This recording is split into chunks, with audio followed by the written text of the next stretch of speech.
The Americans and Israelis can fly virtually unopposed over Iran to drop their bombs.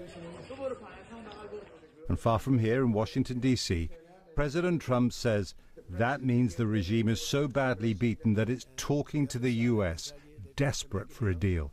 And who wouldn't if you were there? Look, their Navy's gone, their Air Force is gone, their communications are gone. That's the biggest problem. It's very hard to communicate them between themselves. All of the anti-aircraft is gone.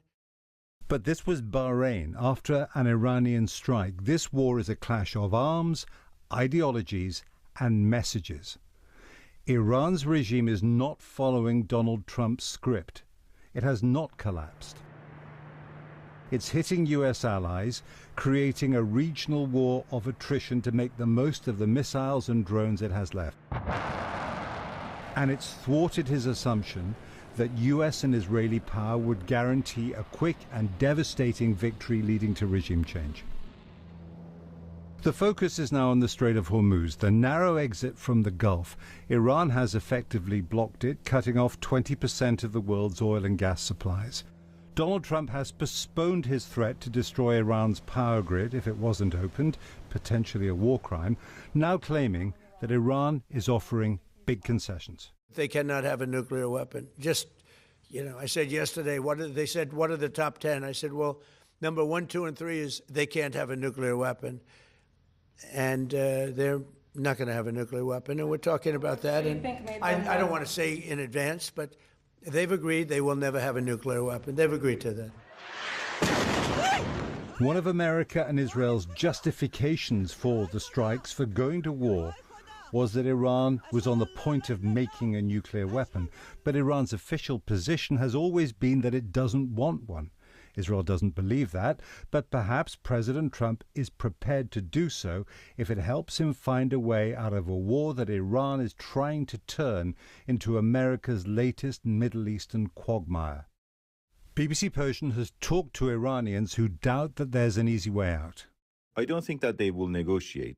The Islamic Republic is very much in place right now. If you want to look logically at it, nor them nor the US have reached what they wanted. The ideology of the Islamic Republic is there. Even if war stops, it will start again at some point. Trump is buying time for himself to take the war to another phase, maybe a ground attack. I don't think that he's going to make a deal with them. And this is the USS Tripoli, leading the first of 2 U.S. Marine Expeditionary Units heading for the Gulf. Alongside talk of a deal, the U.S. is sending reinforcements. The Tripoli, coming from Japan, is getting closer.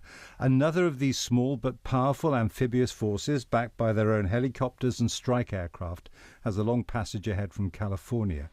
And it's expected that the Americans will also send troops from the 82nd Airborne Division.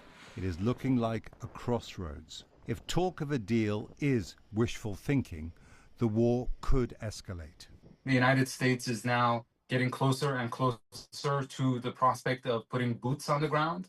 The president seems to have absolute belief in the ability of U.S. military to deliver results, and he believes that taking over Iranian territory would force the Iranians to open up the Strait of Hormuz. Even if there was a ceasefire or an agreement tomorrow, what has this done to the region? This is an absolute catastrophe for the region, and it might come to haunt the U.S. and Israel for years to come. This was Tyre in South Lebanon. An Israeli offensive against Iran's ally, Hezbollah, is intensifying. Israel has no desire to stop, believing it can finish off its most bitter enemy, Iran's Islamic Republic. And for all America's firepower, its president went to war without a defined objective or a clear exit strategy.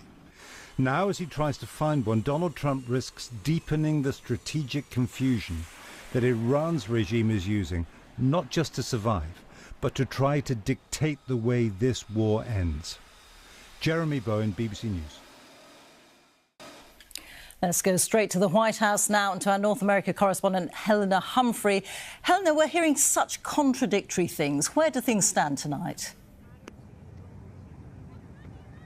Indeed. Well, President Trump was characteristically confident speaking in the Oval Office. He said that negotiations with Iran were already underway. He said that the Iranians wanted a deal and they wanted one badly, despite the fact that previously Tehran had said that no such conversations were taking place. And speaking in the White House, President Trump repeated his previous claim that Iran had agreed to never develop a nuclear weapon. And he also said that there was a big prize destined for the United States related to oil and gas, although he didn't spell out exactly what that was.